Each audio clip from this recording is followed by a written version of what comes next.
very important, we're having a very important lesson this morning. Daddy, that's the Hold on. golden eagle. Asking Daddy what that is. What is that, Trace? The golden eagle. The golden. What is it? It looks. It's a seal Maybe he's trident. talking about that. That's a Navy SEAL trident, right? It's the eagle. It's a look. See, there's a trident. There's the eagle. There's the anchor, and then there's a flintlock pistol. A flintlock pistol. What do you think about that, Trace? I think it's good, like with the flintlock pistol. With the flintlock pistol. Yeah, Trace likes learning a lot of different weapons. He's 4 and he's a cowboy. Happens. We're having quite a breakfast this morning. People are eating, so I'm going to go over here while they do.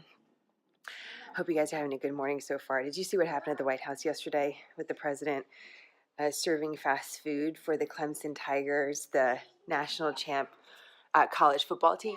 You know, and by the way, we all know that the president really likes fast food, which I think is kind of an interesting fact. Coca-Cola, fast food, vanilla ice cream on chocolate cake. And so, you know, we forget that the White House being part of the partial shutdown lost a lot of employees. The president said that he paid for McDonald's hamburgers, Wendy's hamburgers, and French fries and pizza himself. And it was to serve the players, but I'm guessing he snuck 1 or 2. You know, it's just one way that the government shutdown. Remember, partial government shutdown, but a significant one is continuing. In the meantime, that happened yesterday afternoon. In the meantime, something else happened that didn't get a lot of attention until sort of overnight, and that is that the Department of Defense announced that the troops that we have sent to the border to assist Border Patrol, that we're going to be there for a couple months, actually are going to be there through September. And that's interesting. We don't have exact troop levels. We know that there are a few thousand military men and women. We know that there are some National Guard as well assisting Border Patrol. We don't know, again, the exact number, exact cost. The estimates are a few thousand, tens of millions of dollars. But they're going to continue to help Border Patrol. I mean, what is happening with my hair on right now? I mean, you guys have seen me in all sorts of states, but some days are a little bit more crazy than others. So that's something you should know about that's happening.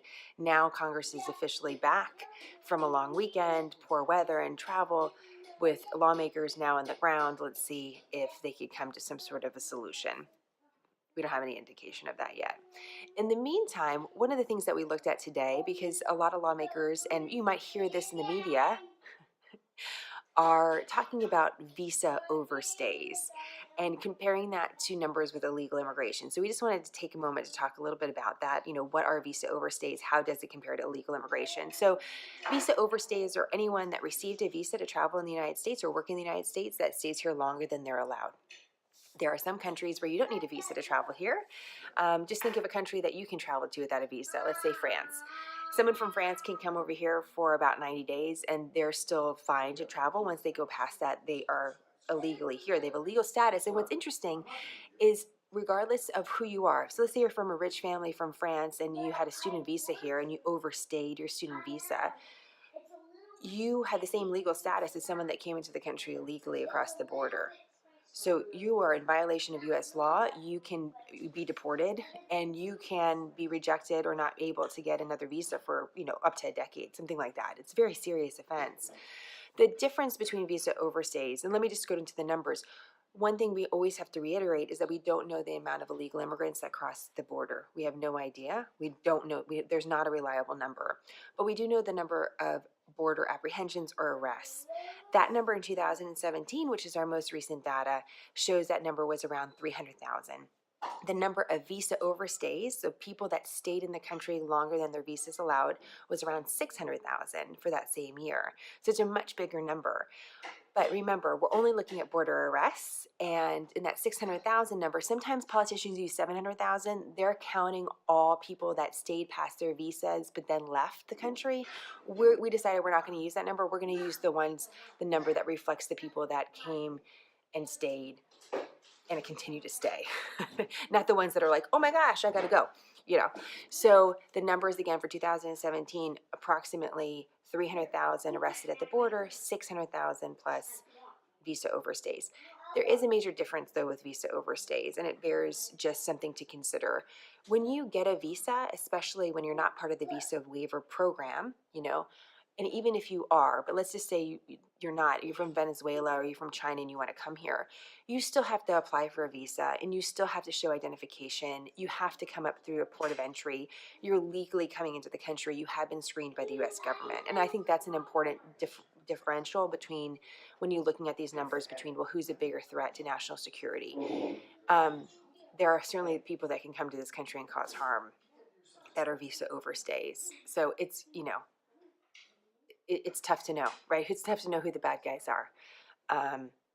But I think it's important to realize that whether you're part of a visa waiver program or you got a visa, you did go through some sort of a screening process. And if you were part of the visa waiver program where you didn't have to apply for a visa, you still had to show your passport when you came in. You still had to register. So just something to keep in mind. Check out that card today. I think it's a really interesting thing to just take a look at when you look at the numbers, and also just sort of think about how many people that is. It's people. And then finally, just something to know today. This is kind of it's one of those amazing stories that reminds us of the power of humanity and the kindness of humanity. 10 years ago today, Sully Sullenberg landed that plane that lost both engines, taking off from LaGuardia in the Hudson River in New York City. Remember that scene of all those people standing on the airplane wings? It was a freezing day in New York. I was there. I had anchored an early morning show, and I was walking home when the sirens started going off. And that's when we realized something really bad was happening in the city. But then something miraculous also happened. One of the things that I read today that I didn't know about Captain Sully, hey Liberty, was that You were 6. what? We are 6. Okay, just sit here and talk with us for a second. No. Is that Sully? Well, You actually, I were have to say something 6. serious. You Okay, were 6. I'm not 6. Okay, You're 9. I'm 9. That's exactly right. You're not 9. maybe You're 25 exactly. You're 25. Here's what you should know, is that one of the things that Sully had to confront in his life, they talked about in his book, is that his father committed suicide. And his wife and him, they struggled to have children and struggled to adopt. And they ended up adopting 2 daughters. But he says those 2 things made him appreciate life in a way that was significant to him. And when he was doing his training in the military, he saw some pilots that ended up going down with their aircraft started to prioritize the aircraft over their own safety. And he really took that as a learning lesson of sometimes you got to let the aircraft go. And you got to think about the people. And he said that was part of the decision of landing in the Hudson. He could have turned around and tried to make it back to the airport, but he knew he wasn't going to make it.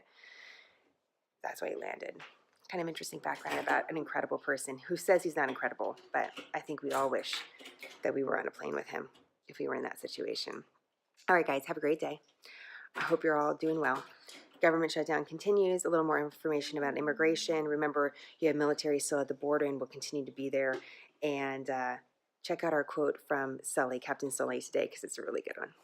All right, guys, have a great day. Can you say have a great day? Are you now? You're going to be silent? Have a great day. All right, guys, have a great day.